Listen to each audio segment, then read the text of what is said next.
নমস্কার, আপনারা দেখছেন নববার্তা বাংলা নিউজ। সরাসরি আজকের বিগ ব্রেকিং নিউজ। বিজেপি সরকার গড়লেই 1 জুন মহিলাদের অ্যাকাউন্টে ঢুকবে ৩,০০০ টাকা। বিরাট প্রতিশ্রুতি শুভেন্দুর, ভয় কাঁপছে নবান্নর 14 তলা। প্রতিদিন দেশ বিদেশ ও বাংলা স্থানীয় খবরের টাটকা আপডেট পাওয়ার জন্য আমাদের নববার্তা ইউটিউব চ্যানেলটিকে সাবস্ক্রাইব করুন। ফিরে আসছি বিস্তারিত খবরে। লক্ষ্মীর ভাণ্ডার ও বাংলার যুবসাথী প্রকল্পের পাল্টা অন্নপূর্ণা ভাণ্ডার ও যুবশক্তি প্রকল্পের কথা আগেই ঘোষণা করেছিল বিজেপি। এবার মহিলাদের মন জয় করার লক্ষ্যে বিশেষ ঘোষণা করলেন বিরোধী দলনেতা শুভেন্দু অধিকারী। বুধবার নিজের জেলা পূর্ব মেদিনীপুর থেকে তিনি ঘোষণা করেন, ক্ষমতায় এলে 1 জুন থেকে মহিলাদের ব্যাংক অ্যাকাউন্টে সরাসরি ৩,০০০ করে টাকা পাঠানো হবে। বিরোধী দলনেতা আরও প্রতিশ্রুতি দেন, দীর্ঘদিন ধরে আইসিডিএস কর্মীরা সঠিক বেতন পাচ্ছেন না, আশাকর্মীরাও বঞ্চিত। বিজেপি ক্ষমতায় এলে তাদের উপযুক্ত বেতন দেওয়া হবে। এছাড়া বার্ধক্য ভাতা, বিধবা ভাতা, বিশেষভাবে সক্ষম ব্যক্তিদের ভাতাও বাড়ানো হবে বলে আশ্বাস দেন বিরোধী দলনেতা। শুভেন্দু ঘোষণা করেন, আগামী 1 জুন থেকে মহিলাদের অ্যাকাউন্টে ৩,০০০ টাকা করে দেবে বিজেপি সরকার। তিনি বলেন, ভোটের পর বিজেপি ক্ষমতায় আসছেই। মে মাসে বিজেপি সরকার গঠন হয়ে গেলেই চূড়ান্ত ঘোষণা করা হবে, আর তারপর জুনের 1 তারিখ থেকে মহিলাদের ৩,০০০ টাকা করে দেওয়া হবে। অভিষেককে আক্রমণ করতে ছাড়েননি শুভেন্দু। এদিন বিরুলিয়ায় যখন তৃণমূল কংগ্রেসের সাধারণ সম্পাদক সাংসদ অভিষেক বন্দ্যোপাধ্যায় নন্দীগ্রামের দলীয় প্রার্থী পবিত্র করের সমর্থনে কর্মীসভা করছেন, তখন নন্দীগ্রামের রেয়াপাড়া শিব মন্দির প্রাঙ্গণে রাজনৈতিক কর্মীসভায় বেশ কয়েকজন তৃণমূল নেতৃত্বসহ কয়েকজন বিজেপিতে যোগদান করেন। তাদের হাতে দলীয় পতাকা তুলে দেন শুভেন্দু। এদিন তৃণমূল কংগ্রেসের যুব সহসভাপতি রাহুল জানা, এছাড়াও আমদাবাদ, বয়াল এলাকা থেকে বেশ কয়েকজন যুবকের পাশাপাশি চণ্ডীপুরের চিকিৎসক পীযূষ দাস বিজেপিতে যোগদান করেন। নাম না করে অভিষেককে আক্রমণ করে শুভেন্দু বলেন, আমাদের এখানে কর্মীসভা আজ, যদিও আমরা 5 স্টার হোটেল বানাতে পারিনি।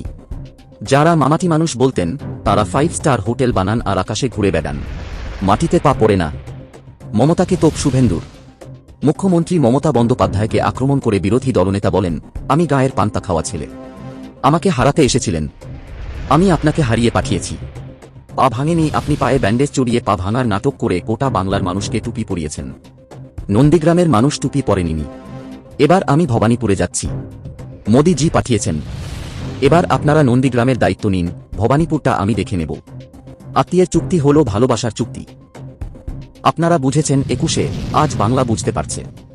নন্দীগ্রামের 3,000 মুসলিম ছেলে মহারাষ্ট্রে কাজ করে, আপনাদের ফিরিয়ে আনার দায়িত্ব আমার। হাতে কাজ, পেটে ভাত, মাথায় ছাদ, এটাই আমাদের অঙ্গীকার। নন্দীগ্রামটা আপনারা দেখে নেবেন, মাঝে মাঝে দেখা হবে। ভবানীপুরে কেমন চটকি কাটাতে হয়।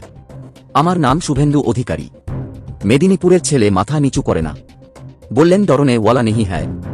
অন্যদিকে বিরোধী শিবিরের দাবি, নির্বাচনের আগে ভোটারদের প্রভাবিত করতেই এই ধরনের প্রতিশ্রুতি দেওয়া হচ্ছে। যদিও বিজেপি নেতৃত্ব জানিয়েছে, ক্ষমতায় এলে এই প্রতিশ্রুতি বাস্তবায়ন করা হবেই। রাজনৈতিক বিশ্লেষকদের মতে, এই ধরনের আর্থিক ঘোষণা আসন্ন বিধানসভা নির্বাচনে বড় ভূমিকা নিতে পারে। বিশেষ করে সাধারণ ভোটারদের মধ্যে এর প্রভাব কতটা পড়ে, সেটাই এখন দেখার বিষয়। এর আগেও অন্নপূর্ণা প্রকল্পে প্রতি মাসে ৩,০০০ টাকা করে দেওয়ার কথা বলেছিলেন শুভেন্দু অধিকারী। এবার দেখার ভোটের ফল কি হয়।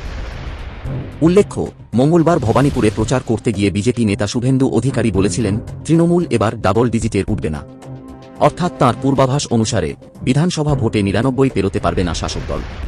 আর বুধবার সকালে রামনগরে বিজেপি প্রার্থী চন্দ্রশেখর মণ্ডলের সমর্থনে সভা করতে গিয়ে শুভেন্দু অধিকারীর দাবি, এবারের বিধানসভা ভোটের ফলে ১৭৭-এর নিচে নামবে না বিজেপি। বিধানসভা নির্বাচনের সমস্ত প্রতিশ্রুতি এবং রাজনৈতিক তরজার ব্রেকিং আপডেট পেতে চোখ রাখুন নববার্তা বাংলা সংবাদে।